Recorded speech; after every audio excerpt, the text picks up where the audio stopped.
নিয়ে যখন প্রতিবাদ হচ্ছে, যখন বাজার গরম করার জন্য বিধানসভার বিরোধী দলের নেতা প্রাক্তন তৃণমূলী এখনো ভেকুর তুললে তৃণমূলের দুর্নীতির দুর্গন্ধ যে শুভেন্দু বাবুর মুখ থেকে বেরোয়, তখন বাজারকে গরম করছে। আর সেই সময় আরএসএস এর প্রধান মোহন ভগবত পশ্চিমবাংলায় এলেন এবং সাংবাদিকদেরকে পরিষ্কার বললেন যে আরজি করের ঘটনায় রাজ্য সরকার যা করছে আমরা তার পক্ষে আছি। অমনি শুভেন্দু বাবুর মুখে একটা আমরা রাঁচি ঢুকে গেল, আর কোনো কাজ নেই। মানুষ বুঝেছে এই যে দুর্নীতি, কে না জানে যে পশ্চিমবাংলায় সবচাইতে বেশি দুর্নীতি কে করেছে? দুর্নীতিগ্রস্ত তৃণমূলের নেতা মন্ত্রীদের একটা দুটোকে মাঝে মাঝে এদিক ওদিক করে সিবিআই ডাকছে, ইডি ডাকছে। 1 বছর ধরে কাপুর কণ্ঠস্বর খুঁজে পাওয়া যায় না। কে না জানে কয়লার টাকা কোথায় যায়, গরুর টাকা কোথায় যায়, বালির টাকা কোথায় যায়, চাকরি বিক্রির টাকা কোথায় যায়, আবাস যোজনার টাকা কোথায় যায়, 100 দিনের মারা টাকাগুলো কোথায় যায়, সবাই জানে। তাহলে কি হয়েছে? ইডি সিবিআই ও তো বিজেপি চালায়, ও তো নরেন্দ্র মোদী আর অমিত শাহ চালায়। পশ্চিমবঙ্গের বাচ্চা বাচ্চা ছেলে মেয়ে পর্যন্ত জানে এই সেই সারদা নারদা থেকে শুরু করে, সারদা রজবাড়ি থেকে শুরু করে এই সর্বশেষ দুর্নীতি পর্যন্ত সবকটা দুর্নীতিতে তৃণমূলের একেবারে মাথা থেকে শুরু করে একেবারে পায়ের নখ পর্যন্ত যুক্ত। কেন তাদের বিরুদ্ধে ব্যবস্থা হয় না? ঝাড়খণ্ডের মুখ্যমন্ত্রীকে যদি দুর্নীতির অভিযোগে জেল খাটতে হয়, দিল্লির মুখ্যমন্ত্রীকে যদি দুর্নীতির অভিযোগে জেল খাটতে হয়, তাহলে পশ্চিমবঙ্গের ভাইপো কে এমন লাটের মাঠ যেটাকে ইডি সিবিআই ছুতে পারে না? আমি জানি না আপনারা জানেন কিনা, আজকে দুপুরবেলা, আমি জানি না ভাইপো কিনা, সবাই ভাইপো বলে তাই আমিও ভাইপো বলছি, কি আমি জানি না, যা আছে আছে, সবাই বলে আমিও ভাইপো বললাম। তো ভাইপোর এই সমস্ত টাকা পয়সা যেখানে থাকে, যারা এগুলোকে দেখাশোনা করে এবং ভোটের সময় ভোটকে ম্যানিপুলেট করা, ভোটকে 2 নম্বরই ব্যবহার করা, false IAS officer, false IPS officer বানানোর সময় দুর্নীতি করা, এই সমস্ত কাজ যারা করে সেটা হলো আইপ্যাক। সবাই আপনারা জানেন সেই আইপ্যাকের প্রকাশ্য মালিককে, আইপ্যাকের প্রকাশ্য মালিক হলো প্রতীক জৈন। অভিযোগ আছে সেই আইপ্যাকে ভাইপোর নাকি টাকা খাটে, আমি বলতে পারবো না, অভিযোগ আছে। আজকে সেই প্রতীক জৈনের বাড়িতে কয়লা পাচার কাণ্ডে অভিযুক্ত থাকার অভিযোগে তার বাড়িতে কেন্দ্রীয় এজেন্সির রেড হয়েছে।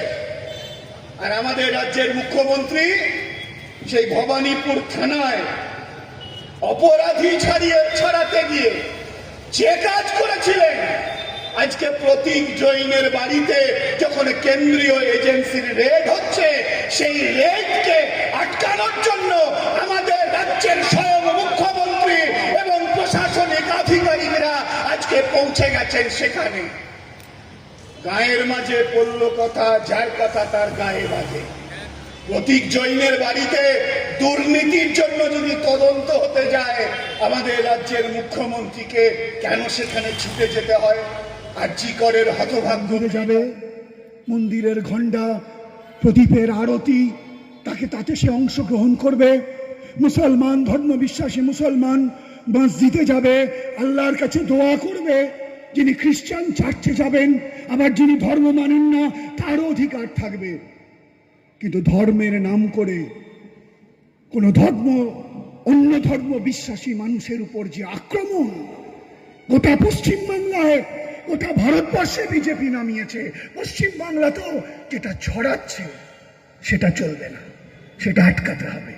ধর্ম মানুষকে মেলায়, ধর্ম প্রেমের কথা বলে, ধর্ম ভালোবাসার কথা বলে। দুনিয়ার কোনো ধর্ম মানুষকে ঘৃণা করতে শেখায় না, কিন্তু ধর্মকে কাজে লাগিয়ে যারা রাজনীতি করে, ধর্মকে যারা মন্দির মসজিদ গির্জা গুরুদুয়ারা থেকে বার করে যারা রাজনীতির ময়দানে ব্যবহার করে, রবীন্দ্রনাথের ভাষায় সেই ধর্ম ব্যবসায়ীরা কখনো ভালো লোক নয়।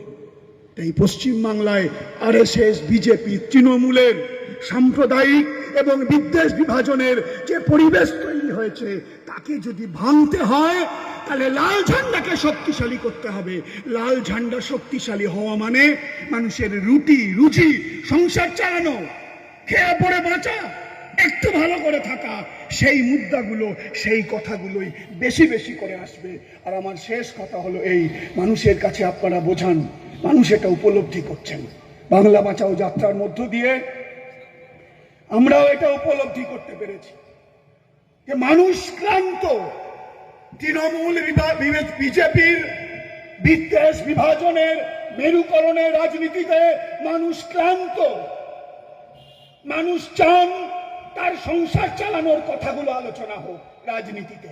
মানুষ চান তার ঘরে জমা থাকা বেকার ছেলে মেয়েটার ভবিষ্যৎ নিয়ে আলোচনা হোক। মানুষ চান তার ঘরের শিশু সন্তানের লেখাপড়াটা নিয়ে আলোচনা হোক।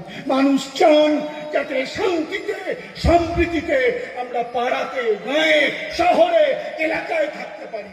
মানুষ চান একটু শান্তি, একটু সম্প্রীতি। তাই মানুষ আবার নতুন করে বামপন্থীদের পক্ষে আসার একটা পরিবেশ গোটা পশ্চিম বাংলা জুড়ে তৈরি হয়েছে। আমি যে কথা বলি, ৭৭-এর আগে পশ্চিমবাংলায় প্রায় ৩০ বছর কংগ্রেস সরকার চালিয়েছে। তাহলে কংগ্রেস কি খুব শক্তিশালী ছিল?